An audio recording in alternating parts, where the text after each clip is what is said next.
En serio. Ya. Y sabes que me encanta tu abrigo, ¿sabes por qué?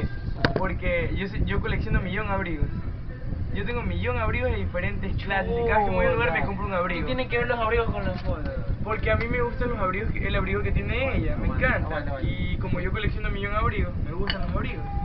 No, en serio, de verdad, está viendo tus iPhones y es bonito, de verdad. Yo vi su Facebook.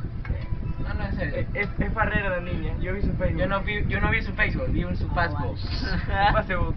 Hola, soy David, tengo 21 años, soy ingeniero en diseño gráfico. Está dormido Raúl, está dormido, mira. Te quiero ¿Qué mucho. está dormido? Mira. Aquí ¿Qué? que- ¿Cómo? ¿Qué? Está dormido, está dormido. Mira, Es muy mira, sexy. ya no era Raúl, está dormido. Serio, es muy sexy. Yo también te puedo conocer. Espérate, ya todavía no. Vanessa, te quiero. Oye, Otra bandera. mira, uy, Otra bandera. Oscar, ven aquí. como que está dormido. Ven Raúl. aquí. ¿Qué como? Como que está dormido. Ya se quedó dormido. ¿Qué como? Ya se quedó dormido ese niño.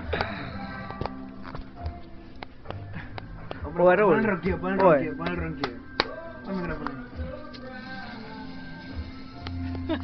Y lo finalizó la llamada, la mamá. Y si dicen algo, Somos